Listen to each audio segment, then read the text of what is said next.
Listeners, I am currently on a break so I can focus on my writing and some much needed rest.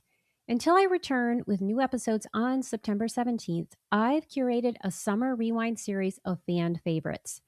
If you're new to the show, this is a great way to start. And if you've been here for a while, these episodes include gems you'll want to hear again.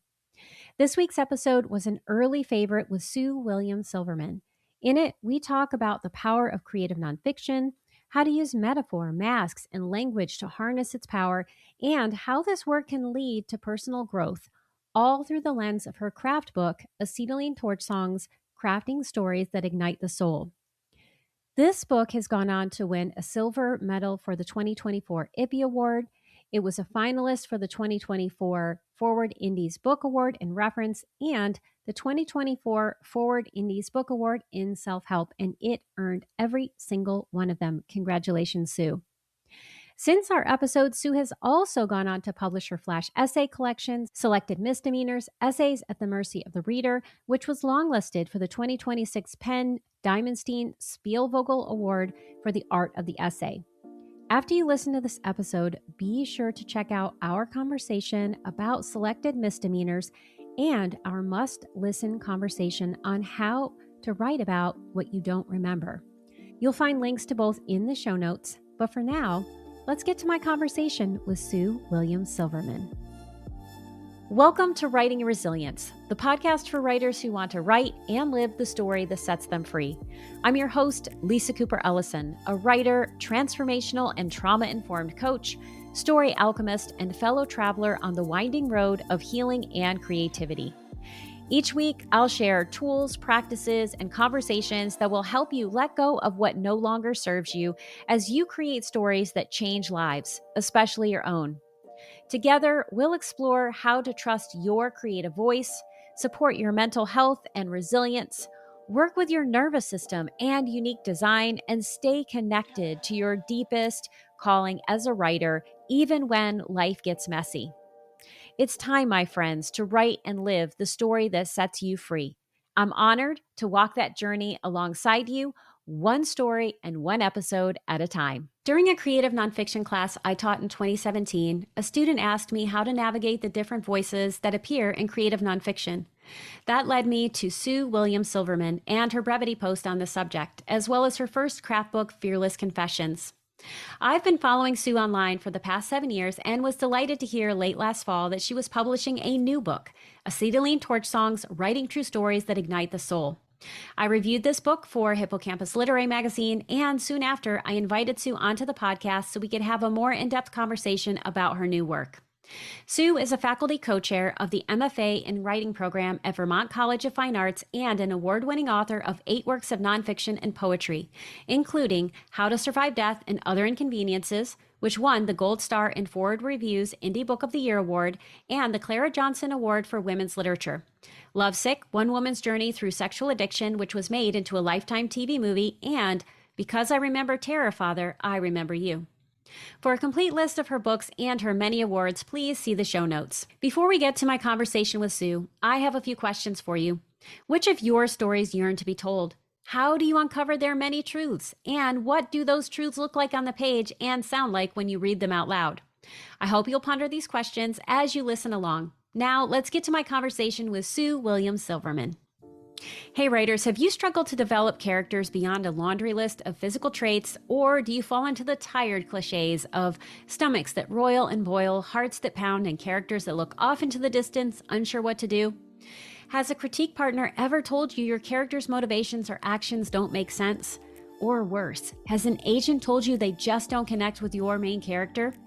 Let's face it, developing great characters is hard work. It takes both artistry and an understanding of psychology to bring them to life and make their actions understandable. It's even harder when that character you're trying to describe is you. That's why I'm teaming up with Jane Friedman to teach the psychology of character development for memoirists on June 19th, 2024. During this 90-minute webinar, you'll discover the 3-step chain of events that determines what your character does in any situation, investigate the role that core wounds, attachment styles, and inner resources play in shaping your character's personality, and find out how having your character act as if can help you limit backstory and start in the right place. Plus, you're going to learn so much more. Best of all, this webinar is only $25. You heard that right, $25. For that price, you can attend the live webinar, watch the recording, or do both, and get access to the webinar's workbook and my slides. So if you want to understand yourself better, write characters readers will fall in love with, and feel confident that you know how to do more than just craft tired cliches, go to janefriedman.com and click on paid classes, or make it easy on yourself and click on the link in the show notes. Well, hello, Sue. I am so glad to have you on the podcast. Welcome. Thank you, Lisa. It's really great to be here and see you. And I'm so excited that we get to talk about your book, which I have up here, and I have my thumb in here. So I'm just going to show you like all of the little highlights and the tabs. And, you know, I don't just, when I read a book for the podcast, or if I'm doing, you know, a review, which I did both for you, I have to like engage, like I am touching and moving and dog earing and doing all of that stuff. And that's really how I get to digest the material. Well, I have to say that when I see one of my books all marked up like that, it actually makes me very happy. So that's great. Well, good. That is my hope. I'm going to give you a chance to share what you'd like us to know about the book, about yourself, and then I have a few little notes that I made to myself that I'm just going to share that are my little margin line messages. Sure. So I am Sue William Silverman, and I teach at Vermont College of Fine Arts, which is a low residency MFA in writing program. And in fact, I was just elected co-chair of the writing department. So that makes me very happy. Congratulations. And thank you. Thank you. And I've written 2 memoirs and 2 essay collections. And then, of course, you know, this new book, Acetylene Torch Songs, Writing True Stories to Ignite the Soul. And I think I wrote this book because, first of all, I really love creative nonfiction. I sort of want to encourage other people to write their narratives as well. And also there's some misunderstanding about what creative nonfiction is. I think it was also to sort of convey my interpretation of creative nonfiction, that it is an art form as much as poetry or fiction. So yeah, so that's my new book. And you know, basically, you know, it is a craft book about creative nonfiction, but I also see it as kind of a hybrid book in that for each chapter, I wrote personal essays to highlight the sort of the theme of those particular chapters. And then there's also a long section about the importance of creative nonfiction and how it's a form whereby we can share our obsessions, our secrets, our traumas, our joys, what haunts us, so that it's a very kind of flexible genre in that way. Yeah, and that's one of the things that I love, is that this book feels very comprehensive and that it's asking me to really think about why I write and where I'm writing from, you know, and really thinking about the soul inside myself and how to embody the work. And so some of the notes I made to myself were: motivates me to be a better writer, see stories telling as meaning making, the purpose of story, to embrace the lesson. I have all of these different things that I was writing in here as I was allowing this to wash over me, to feel motivated by it. And I love the fact that you wrote these essays in conjunction with the craft material, because, you know, there are tons of great craft books out there that I love and that I recommend. And sometimes they have excerpts from other people's work, but there's a way that you can't break it down and know for sure, like, is this exactly what the person meant, or why did they make this decision? And you lay it out there for us. And I also love that you talk about this as an art form, because, you know, I think that there's a certain kind of personal writing that people do to get things out on the page, to feel their feelings. But really, if we're writing for an audience, we are creating art. It is something different, and we need to know how to do both. Exactly. Yeah. And that's why, a lot of the naysayers of creative nonfiction sort of call it navel gazing and stuff, Yeah. which just makes my hair catch on fire. It makes me so angry. But at the same time, we have to know what creative nonfiction is and how do you turn your life into art. I mean, it's not just sort of Xeroxing your life. It's not just, oh, I remember this happened or I remember that happened. It's really how do you take those memories that you have or your obsessions, whatever it is, and discover the metaphor, the experience, Yes. and the voice of the experience so that we are, in fact, turning our lives into art. Absolutely. And, I'm glad that you said that about the navel gazing, because at the AWP conference, which is the Association of Writers and Writing Programs Conference, we saw each other there, which was lovely. Yes. And I was in a panel presentation on grief. And there was a question about navel gazing. What's navel gazing? What's not navel gazing? Which we don't have to go down that rabbit hole. But it makes me think about the purpose of writing and how do we embrace what creative nonfiction is and have confidence that what we're doing isn't selfish or narcissistic or without purpose. That's exactly right. Because when you're turning your life into art, you are telling a universal story. Yes. And that story relates to everybody because what are we all writing about? We're writing about love, grief, loss, joy. These are emotions that we all relate to. And so if you convey those emotions through sensory details and metaphorically, then you're writing the universal condition. And those are stories that people can relate to. I mean, it's really why memoir and personal essay is such a popular art form. I mean, people really love reading it. And it helps us connect to one another. Yes. And just sort of, the letters that I get from people who read my books, it's really touching. It really is. And people say, well, I don't write, I don't have a voice, but sort of thank you for telling my story too. But there are even people who say, well, my background is different from yours, but I can relate to sort of what you're saying because you are writing from this emotional depth of the soul, such a way that it is telling a universal story. Yeah, and that really is the power of creative nonfiction. And we are going to talk about a very specific thing that is in your book, but you mentioned metaphor, and I think that's also an important topic, which I did not create a question for. But, when I'm doing this podcast, things come to my mind and I say, let's go there. What would you like us to know about the uses of metaphor or the power of metaphor in terms of helping people understand and shape their stories? Right. Well, here's how you get a metaphor, because it's not, a lot of people think it's very complicated sort of thing, and it isn't. Basically, okay, if I'm experiencing something, I have a feeling, joy, anger, fear, loneliness. If I just say to you, hey, Lisa, I'm really upset or I'm angry, that doesn't mean anything to you. It's very abstract. So what I have to do is discover a sensory detail that would convey that emotion in a tangible way. And that's what it is. I could give you an example if you want.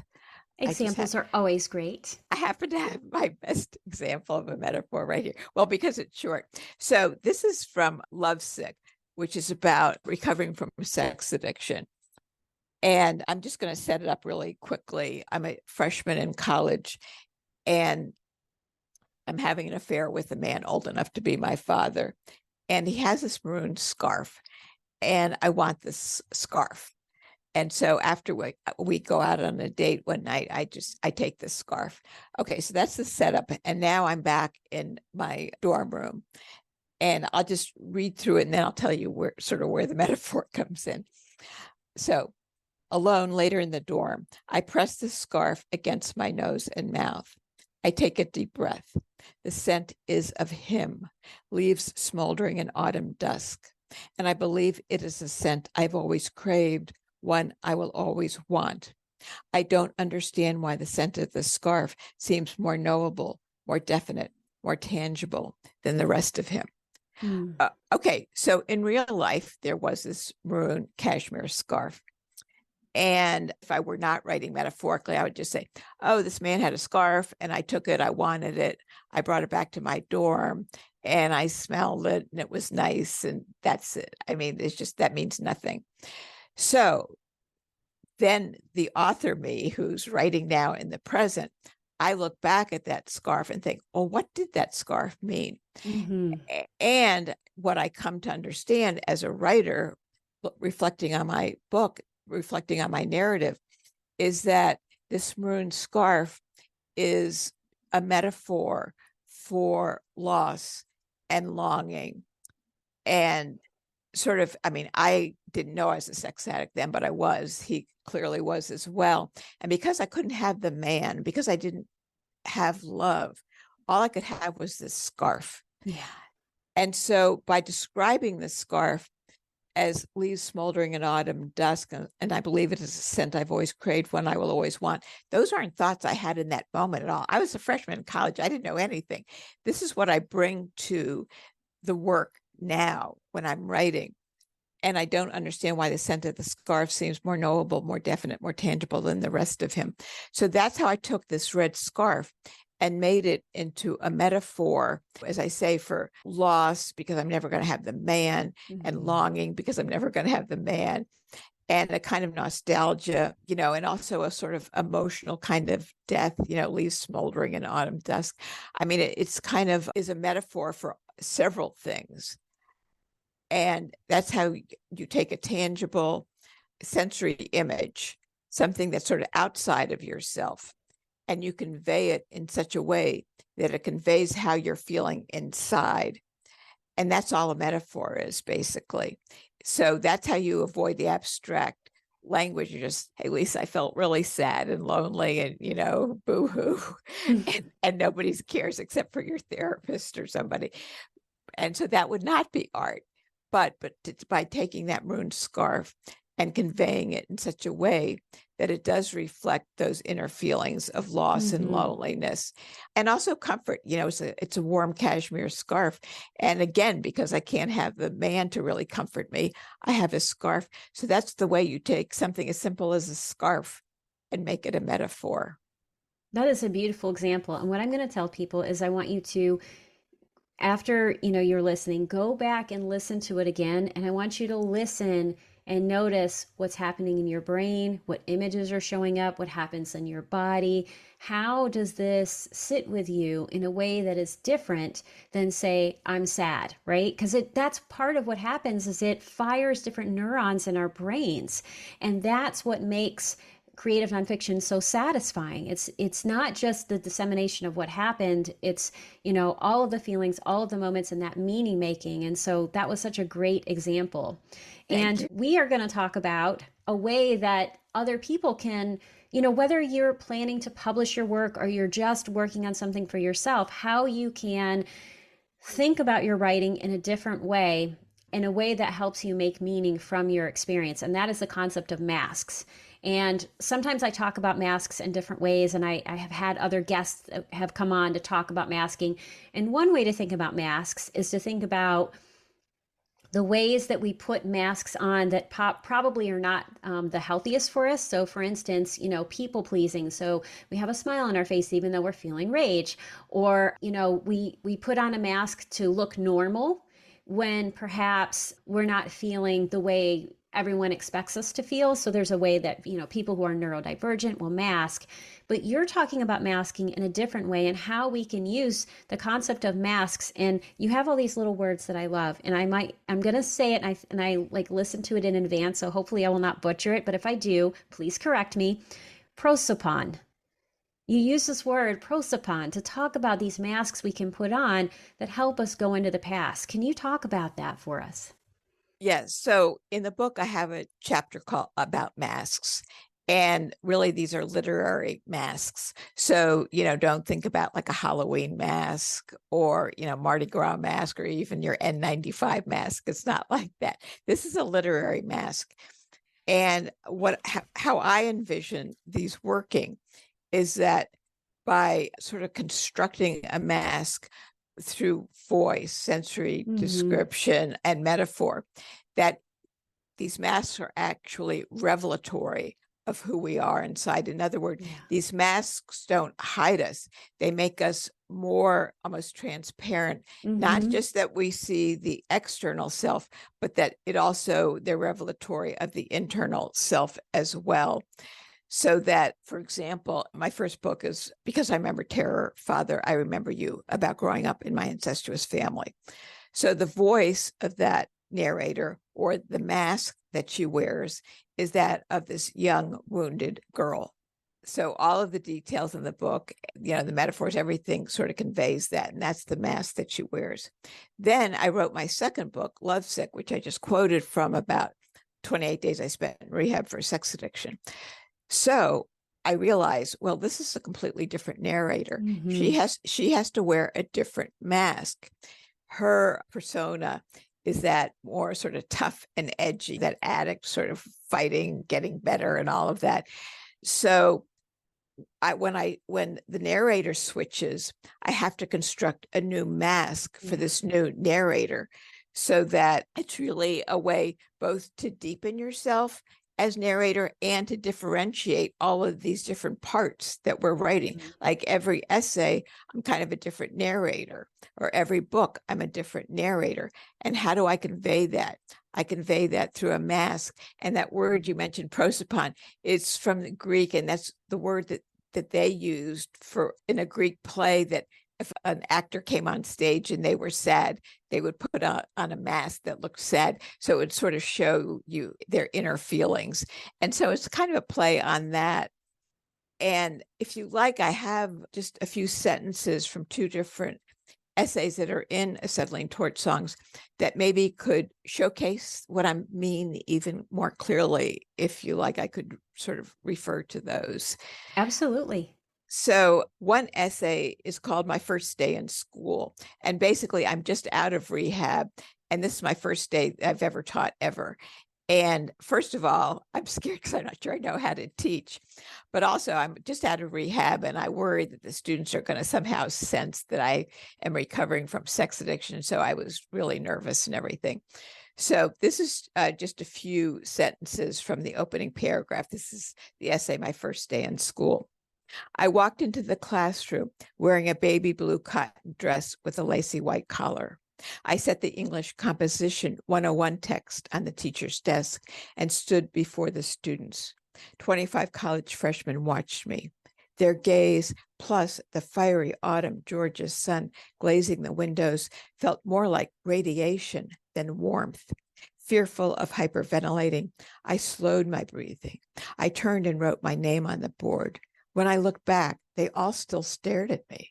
Could they see the real me, as if I wore a scarlet letter on my baby blue dress? So the mask in that section is, first of all, trying to look innocent in this baby blue cotton dress with this lacy white collar.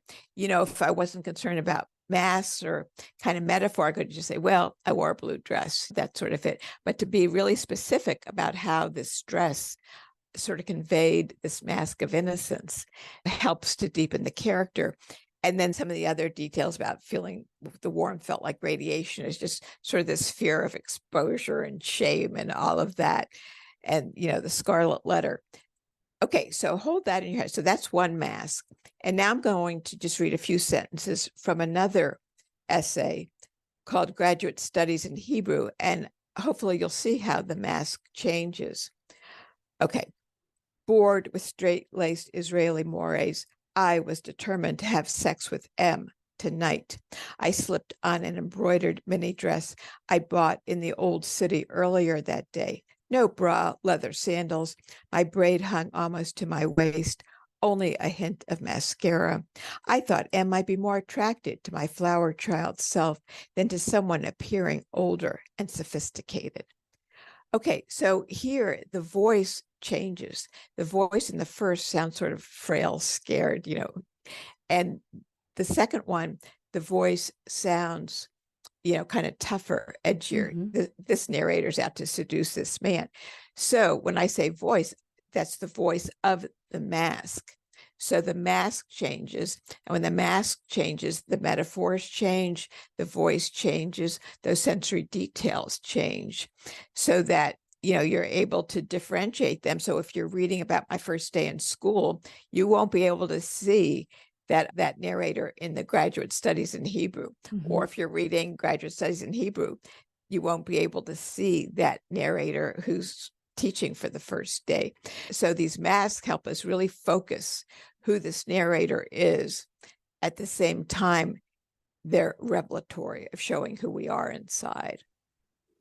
Yeah, and I love those examples. And I love how the images aren't just different, it sounds different, right? The language that you use is different.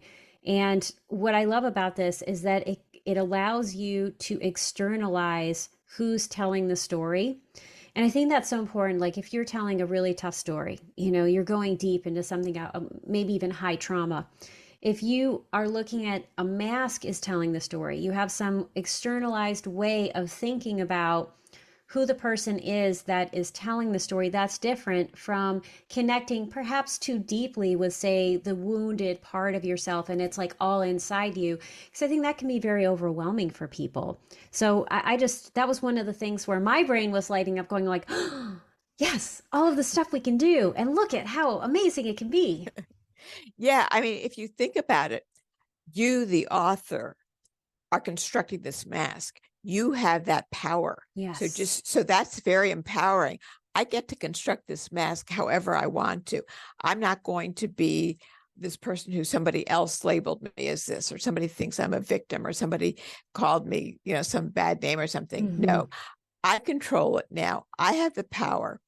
I construct this mask using the language that I want, the sensory details that I want, the voice that I want. Yeah, and that brings me to the next thing I wanted to talk to you about, which is voice. And so, you talk a lot about the importance of hearing the work and hearing what the work is supposed to be. And I had these notes in my book. Masks are how we see, voice is how we sound, or maybe how we hear. So, can you help us identify how masks connect with your voice, and what advice you'd give to authors who perhaps have lost their voice, or don't really know how to grasp the words that are needed to tell their story? Yeah, so every mask does have its own voice. So, in that essay, My First Day in School, the voice did sound sort of frail and scared and like, oh, am I going to make it through this day? Versus the voice in graduate studies in Hebrew was tough. I'm going to go out and I'm going to seduce this man. As misguided as that may be, that was the voice. So what you really want to do is listen very carefully and sort of try to listen. What does this essay or memoir want to sound like? And so it's sort of falling inside that moment and really sort of getting your own self out of the way and just falling inside the work and sort of just listening. How does this want to sound? And, and you can sort of also ask, like, well, how did I feel in this moment? Was I scared? Was I feeling really full of myself? How was I feeling? And how can the voice convey that? What are the language choices that you make? Like in that, My First Day in School, the language choice that I made was to use, not that the Georgia sun was hot, but that it felt like it was radiating, like it was radiating. So by choosing that word radiation, that adds to the voice, and it conveys the idea that this narrator really is scared of being just, sort of exposed and just going to crumble and just, bad things are going to happen. So it's choosing the language that helps make up the voice. The other thing goes back to sensory details, which I think is sort of at the heart of, it's at the heart of metaphors, at the heart of so much of our writing. And so, you said something about writers who feel like they've lost their voice. Well, okay, I'm going to say I don't think that we ever really lose our voice, but we may have trouble hearing it at times. And if you do have trouble hearing it, always go to a sensory detail. That's how I do it time and again, because these sensory details are sort of portals into our work. And it will sort of open up, and I think that you'll be able to hear the voice. Like that first line of My First Day of teaching is when, this baby blue dress with a late waxy collar, immediately, because that's a sort of fragile image, immediately the voice then becomes fragile. Yes.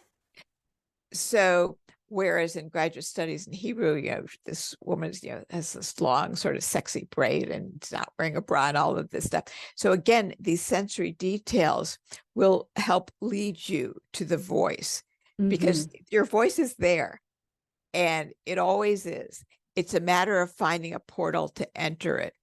And as I say, usually you're going to find that portal in a sensory detail that's part of that experience. That's, if the action is taking place in a bedroom, what are some details in that bedroom that you can slant or convey in such a way that they will cast light on your interiority?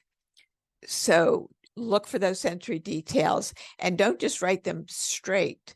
As Emily Dickinson says, write them slant, which means write them in such a way that they convey how you are feeling inside. Yes. And I love that. And this idea that we find our voices, the portal to voice is sensory detail. And, one of the words you used in the first day of school was radiation, which is a great word, right? And it's powerful in that there's this connotation of what it means, and it's very precise, and it gives you this connection to nuclear war and all of these other things. And yet, listen to the word radiation. It is as soft as baby blue dress. So there's a way that those words go together, even though the image of the sun radiating is so powerful, right? So I love that you're able to do that and to create that sense of voice through the specific details, and then also just thinking about how do things sound, right? So it's, the sound can say a lot about what you're trying to say or what your feelings are about a specific topic. And, just start writing. Don't worry about it in the beginning, and then get curious afterwards. Yeah, that's a really good point. And let me just emphasize that. None of these things come to me on the first draft. I mean, don't think, oh gosh, I've written this draft and I don't know what I'm saying. The metaphors come slowly, kind of draft after draft after draft. Like in that section I read before about the maroon scarf, for the first 3 years of writing that book, it was just a maroon scarf. That's all it was. Year 4, whatever it was, finally it's like, oh my goodness, that maroon scarf has so much power around it. I have to do something with it. So it took a long time for me to understand how that A, that the maroon scarf was a metaphor, and then B, it was a metaphor for what? So don't panic, if you don't get it right away. Writing it's a lot. Think of the long term. Yes. That was one of the things when I read this in your book, I was like, oh, thank you. How many drafts it takes for you to write, because I'm a slow writer. I'm very deliberate. I have to think about things. What does it mean? I do lots of drafts. And I think normalizing the fact that that is what writers do, and that's how you create your best work. And best isn't always just like the smartest, but it's the truest. I think that's the important piece. Absolutely. Write to your truth. That's what creative nonfiction really is, a search for truth. It's not a search for fact. It's not a search to show, oh, I'm just so smart. And, this like Acetylene Torch Songs, it's not an academic book. I'm not an I teach, but I'm not an academic in sort of that formal sense of the word. So just write to your truth.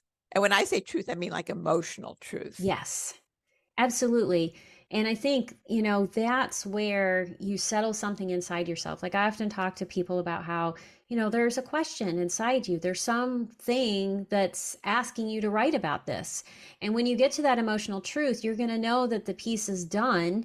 Maybe there's still copy edits or proofing to do, but you're going to know that the truth is there because your body's going to feel different. There's going to be something different about you after having written this. Absolutely. I mean, when I start an essay or book, yes, I know sort of my life and kind of where it all went, but I really don't know where the book or the essay is going to end. Like, I don't know what emotional truth I'm going to end with. And that's why if I knew ahead of time, why bother writing it? Exactly. I write to discover what the emotional truth is of this one episode or this whole narrative, whatever it is. Yeah, and I think that's where the juice comes from. That's where the energy is when you don't know, because that's what allows you to play and to be curious. And one thing I'm curious about, is we're talking about masks, and I'm going to, share my own answer with this. I was like thinking about all the different masks that we can inhabit, and some are easier for us to inhabit than others. And I was curious which mask is the most difficult for you to inhabit. I would say the most difficult one, sort of looking back on my books now, really probably was or is the mask from Lovesick about sex addiction. Because I think that I had, maybe not so much now, but certainly had the most shame around that. Like at one point, like when I was writing my first book about growing up in my incestuous family, I don't even mention sex addiction, even though obviously at that point I was in therapy. I knew I was struggling with it. And I knew that the sex addiction evolved because my father had sexually molested me. But I thought, no way am I ever going to write about that. I mean, I don't want people to know that I was basically a serial adulterer. And I mean, I'm laughing about it because I'm really still embarrassed in many ways. But, but then I thought, I don't know. Then I just realized, no, I have to write about it because I really did need to understand what it all meant. But I would say that, and it is easier for me to talk about it now. But I would say over the long haul of these 4 books that I've written, that probably was the most difficult, and the most difficult to convey, in that it was a complicated mask. It had lots of different decorations and things on it. Yes. Because there's the mask of the addict herself, who's thrown into rehab, doesn't want to be there, is really pissed off, angry, storming up and down the hall of the hospital saying, I'm leaving, and all that. And then there's also a mask of the narrator, who knows, oh, I really do belong here. If I don't get better now, I mean, I'm just going to emotionally die or something. And so then there's the mask of this narrator struggling to recover. So how do you make those masks kind of cohere so they're not like discordant, but they sort of evolve one from the other and sort of can go back and forth? One day I'm out of here, next day, no, I got to stay here.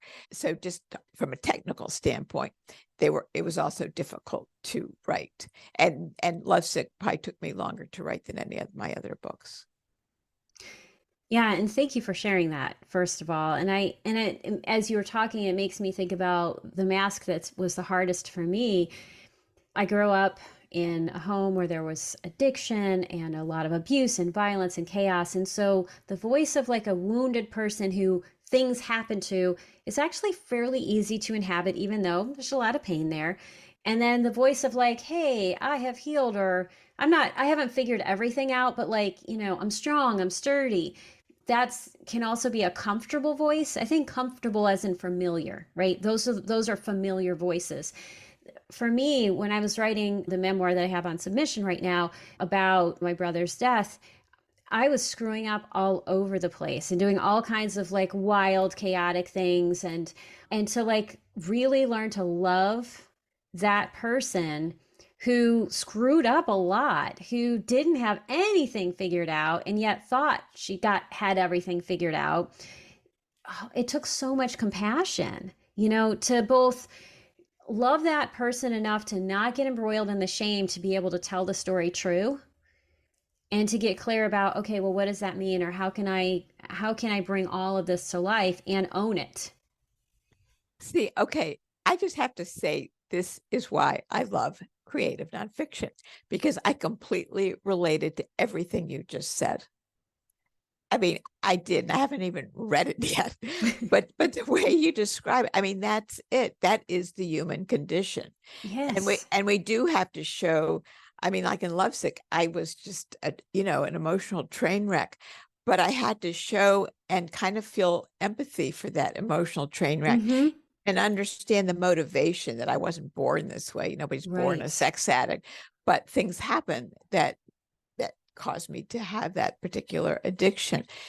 And So, whatever our sort of screw ups are, and we've all got them, we're all human. Mm-hmm. It's just if we can be emotionally honest about it and find that truth, then we really do relate to each other's stories. I mean, like I feel closer to you right now just having had this conversation. I mean, that's it. That is the power. And I love that we are getting closer through this, even though we've just started getting to know each other. I know. And, I think about, I first trained as a fiction writer. I learned a lot about fiction. And then I actually found my voice in creative nonfiction. And what I found is that the people that I met in the creative nonfiction classes that I took, and anytime I teach, or even when I'm working with my students, you're someone's soul in a way that is different. And this is not to knock fiction. Fiction can do a lot of different things that are different, but there is a way that of deeply knowing people that is a gift.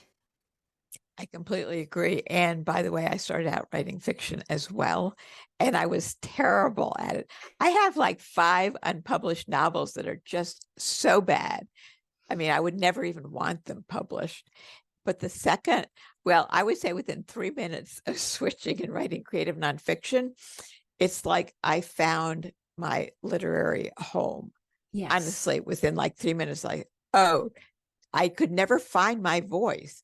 Mm-hmm. I mean, I really could not find a fiction voice. My fictions, it just sounds awful. But within, honestly, 3 minutes, it's like, oh, I was writing in the wrong genre. Right.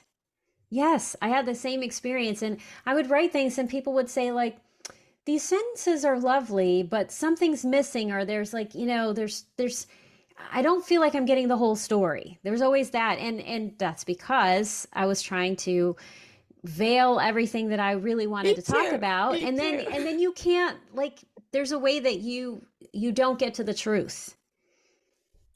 God, our stories are so similar. That's fascinating. Yeah, completely. I love that. And see, this is why we do this work. I And that's know. why we have these conversations. They're so great. I know. And when I was reading this book, thinking about masks and thinking about the way we frame things, there's a word in here. And I've actually spoken to several people who read your book, and the word stood out to them too. And that's the word misloved. I'm going to try to quote this from memory, but my father misloved me. And it's such an interesting and evocative line if you know the story. Where did that descriptor come from, and how does that help you? How does that help the reader? Thank you for that question. I think that's really, I mean, it's sort of interesting to me as well that because initially I was just writing that, oh, my father sexually molested me. My father sexually molested me, or we had this incestuous relationship. And I kept feeling that wasn't really getting to the heart of it. That if I say my father sexually molested me, that's like a physical act, one thing that he did to me. Well, incest is more than just this physical act. It is a whole relationship. And of course, my father thought he loved me. He told me he loved me. I thought I loved him. Of course, what he did was not love. Right. And so basically, he kind of stole my soul. And so just to say sexually molested me, that doesn't convey the fact that he stole my soul. Yeah. You need, right? And so, but misloved really gets much closer to the truth of what this relationship was, that it was a form of love because he thought that he loved me. And fathers kind of do love their children, but it was so wrong. And so it's a mislove, so it's sort of the antithesis of love. So the word mislove just sounds more inclusive. Yes. In terms of what that whole relationship was.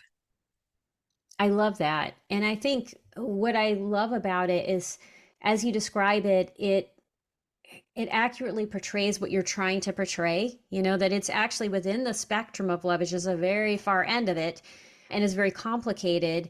And it also is just a great reminder that, when we're doing this work, it's as much a search for the right words, the words that truly convey what we're trying to say. And that's why it takes a while, but it also why when we're willing to take the time, there's a huge payoff. That Yeah. line, it just stuck out to me. It's like it rung a bell. And when I talked to other people about your book, they were like, "Do you remember that line, Miss Loved? I want to know more about that." And that's because you found the right word.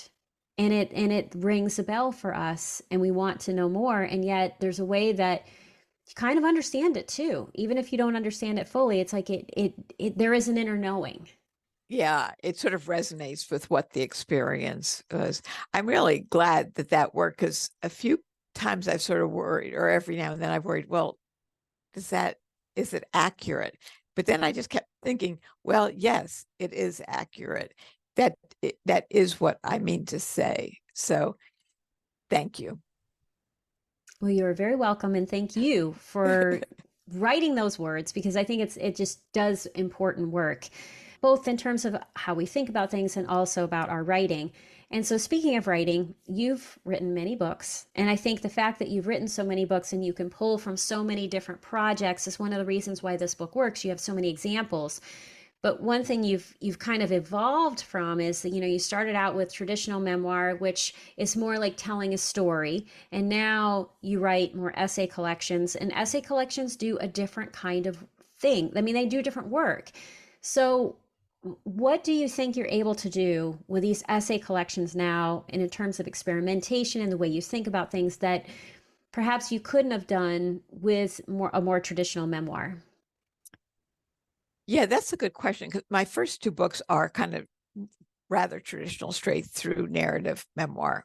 And then initially I realized, well, I did not have another story that was just a straight through narrative. So what am I going to do? I have to keep writing.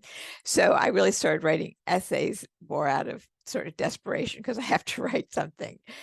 But what I've come to understand is that in an essay collection, you can kind of explore a subject matter sort of from different vantage points, different points of view. Like each essay is going to be a different action. And as you write about these different actions, you're still exploring the overall theme of the book, but it is from a different vantage point. It's sort of like changing the lens of a camera a little bit, Yes. just shifting it. So, for example, in my essay collection, How to Survive Death and Other Inconveniences. So that book, it's in 3 parts.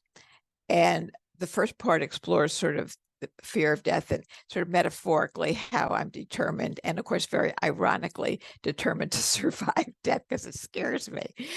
The second part is more about sort of smaller deaths, sort of more emotional deaths, like, addiction, illness, divorce, stuff like that. And then in the third part, I explore sort of the origins of my fear of death. So the basic underlying theme of the whole book is the fear of death. But in an essay collection, I can explore this kind of larger theme through sort of just a variety of actions and structures and voices, or different masks. And it's sort of like variations on the theme. Whereas let's say, like in Lovesick, I don't really have variations on the theme. It's just like this straight through, a memoir is going to be much more of a piece. And an essay collection is going to be made up of a bunch of pieces. But ultimately, they do need to sort of cohere into a whole, so that the sum of the parts is sort of greater than the whole. And it's not like one is better or anything like that. It's just they're just different. So after I wrote those 2 memoirs, then I wrote my first essay collection, is the Pat Boone Fan Club, My Life as a White Anglo-Saxon Jew. And in that book, it's sort of my very misguided search for spirituality. And there's a lot of experimental essays in that. Some are written sort of as a screenplay, just, different voices, different masks. And then, as I said, How to Survive Death and Other Inconveniences overall is about my fear of death and dying, but approaching it just from all of these different angles and viewpoints that you sort of don't do when you have this just straight through narrative thrust. Yeah, and so some questions that are coming to my mind that might be helpful to listeners. If you're thinking like, oh my gosh, now what do I do? Do I do a traditional memoir? Or do I have to do this essay collection? Is to think about, how many masks does your story need? And then, and thinking about your reader too, right? Because the reader is going to have a certain mask that they need to learn from. And sometimes they need to learn from the different masks, right? Because there's an interplay or a way that you can talk about things that's different. And so I love that you have these different ways of thinking about what a project is and what a project can do, and then what you want to explore within the project. And I must say, there is an excellent graphic in your book, which every writer should have, regardless of whether or not they're writing, essay collections or essays. I just love this visual as a way of really thinking about what you're writing and the work that it needs to do and how to organize it. It's gorgeous. So go buy the book just for that. It's going to be worth the money. Of course, then there's 1,000 other reasons why you should buy it. So we could be talking forever because there's so much to talk about with your book. And I just think we could have a lovely conversation. So I look forward to seeing you again sometime. Thank you. What is the best writing advice that you would give to a new writer and also an advanced writer? I'm asking you this because you teach writing and I think you can think about it from different angles. Right. So for maybe somebody starting out, I would say more than anything is to believe in your story. Just to own your story, have the courage to tell your story, and do not show your memoir or essay when it's in progress to anyone who has a vested interest in silencing you. Don't do that. You don't want to do that. Stay within yourself. Just know that you own your story. You have every right to tell it. And if you don't write your narrative, nobody else will write it. And that's very sad. So your story is important. Your voice is important. So just don't think about what the outside world might think of it, or you just stay within yourself and write it. I think for maybe somebody who's already written a book, don't limit yourself to 1 or 2 books. Yes. We all do have all these different masks, all these different themes that sort of run through our life and that sort of comprise our lives. So explore them. That's basically, the first book is about, growing up in this incestuous family. My second book is about, recovering from sex addiction. And then, my third book is Misguided Search for Spirituality. Then, my fear of death. So think of your life sort of expansively and thematically, and just keep pushing those boundaries.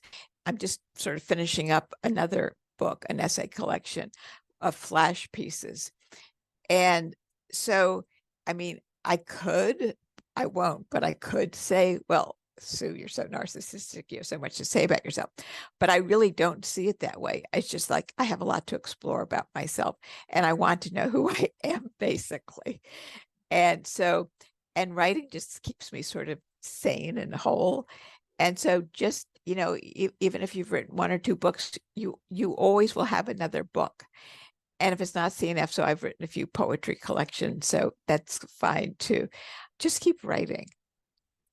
Amen to all of that. And, when we explore ourselves, it's a gift. It's a gift to us, it's a gift to others. So give yourself permission to do that. What is one way that you nurture your resilience as you are doing all of this deep writing? It's by writing. It really is. It's just by writing. If I am writing something really scary that happened to me, something that's very dark, that is still nurturing me. Yes. And the reason why it is still nurturing me or nurturing to me is because I now am controlling the narrative. Yes. And that's so empowering. Like in the middle of COVID, when everything was just awful and just terrible things were happening, and I was writing about dark things on top of it all, that was still my safe place. Even though what I was writing was dark, I was figuring out my emotional truths. I was making sense of them. I was healing myself in a way, sort of filling gaps in myself. And through the discovery of sort of emotional truths. So really, the best way I know to nurture myself is to write. Yes. Like, I know people say, well, I'll go for a walk or they'll do something fun. And it's not like I don't go for a walk or like to do fun things. I do. But really, at the end of the day, it's writing is really how I nurture myself. And I love that answer. You know, when I first started this podcast, the first episode was just me. And when I talked about it, it's like, you know, Joan Didion, she writes to know what she's thinking, but I have always written to know what I'm feeling. There is something powerful about that. And just as you said, there's something incredibly powerful and empowering in the revision process. That's where the magic is, because in the first draft, you're getting it out, but in revision, you have an opportunity to master the story, to figure out what it's going to be, to change your meaning and the lens through which you see this experience. And that is huge. It is huge. I mean, in fact, it doesn't get any bigger or better than that. Yeah. Absolutely. So you have a book out, which I want everyone to get. What are the best ways for people to find you online and to buy your book?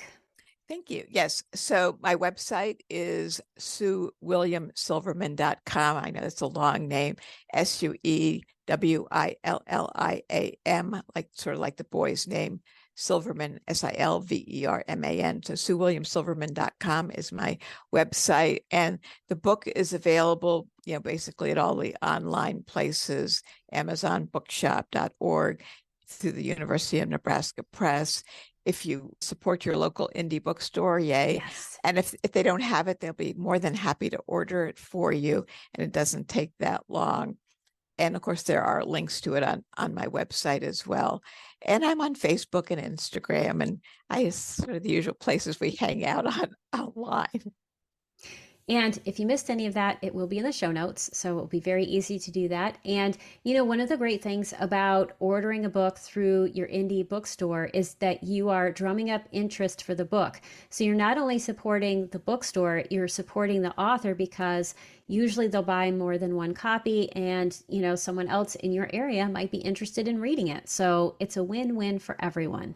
It really is. And I know sometimes it's hard to get out everything, but if you have a local indie bookstore in your area, they're really great. And they are so happy to just order it, and they call you when it comes in, and they make it as simple as possible. So, yes. Absolutely.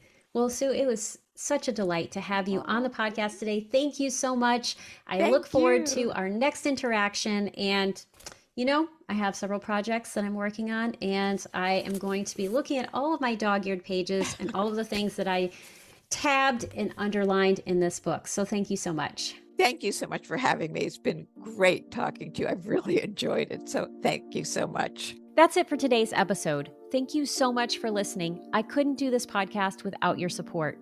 If you love this episode, here are 3 simple ways that you can keep this show thriving. 1, subscribe to the show on Apple Podcasts, Spotify, YouTube, or your favorite podcast platform so you never miss an episode. 2, leave a 5-star review so others can find the show. 3, join my engaged dynamic community by signing up for the Writing Your Resilience newsletter. As a thank you, you'll receive a free copy of Ditch Your Inner Critic: 5 Tools to Transform Self-Doubt into Self-Support. Until next time, remember that your story matters. As you write and connect with the truest, most authentic version, you become not just the writer, but the person you're meant to be. And that, my friends, is the real freedom writing can offer.